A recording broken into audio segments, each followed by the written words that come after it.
Bonjour à tous, nous nous retrouvons pour le dernier épisode de cette série que nous aurions pu appeler « Vive l'été !» tellement cette saison est bien installée maintenant. Et ça se voit dans nos jardins.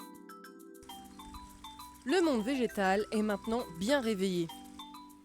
On peut le voir chez Nolwenn avec les nouvelles fleurs de la glycine qui se préparent. Et les hortensias qui se portent à merveille. Regardez les pétales de fleurs apparaître. Les branches du pommier plient sous le poids des pommes tellement elles sont nombreuses et tellement elles sont grosses. Côté potager, les courgettes sont bien là et grossissent tranquillement. Tout comme les tomates. Chez Caroline, les tomates ont déjà une bonne avance, que ce soit au niveau de la taille ou du rougissement.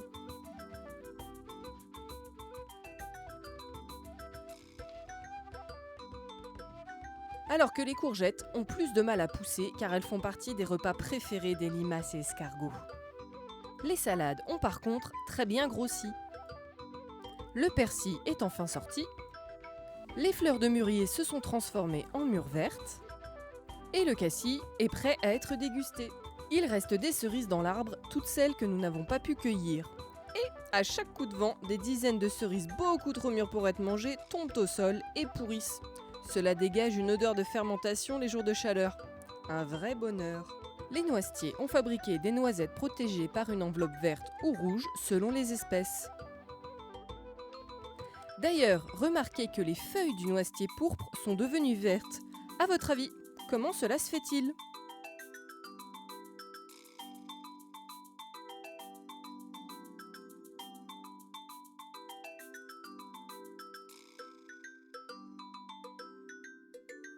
Côté animaux, nous avons tout d'abord observé des familles de gendarmes. Les plus jeunes sont tout rouges mais sans taches noires.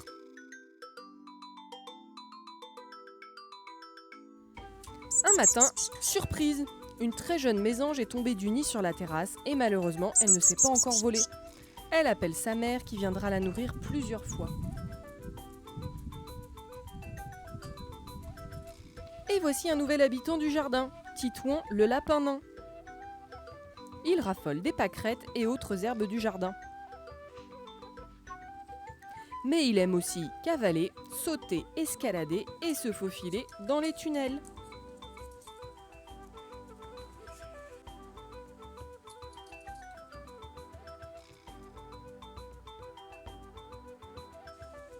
Ce petit animal est très craintif et se dresse souvent sur ses pattes arrière. Observez-le être à l'affût du moindre danger. À votre avis, quelle partie du corps est-il capable de bouger dans toutes les directions pour savoir ce qu'il se passe autour de lui ?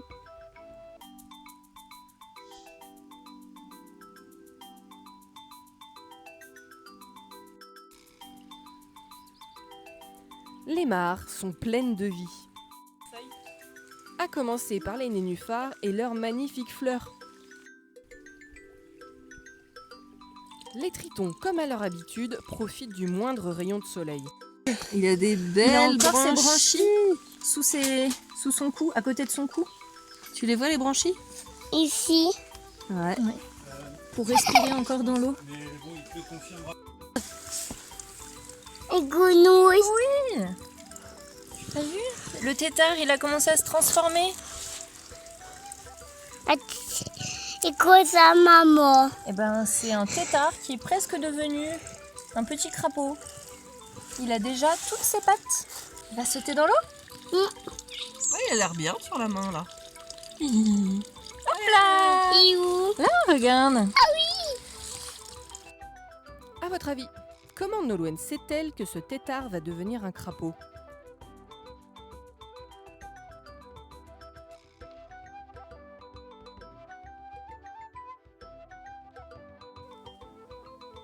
Du côté de Margot, on sort de la sieste et elle se réveille tranquillement à côté de son nouvel ami le mouton. Et oui, les tortues aussi bâillent, tout comme nous.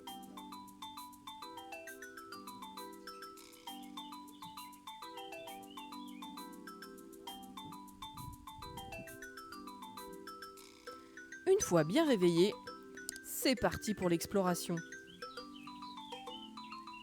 Cette année, Margot a bien grossi. À votre avis, Quelle taille maximale peut-elle atteindre?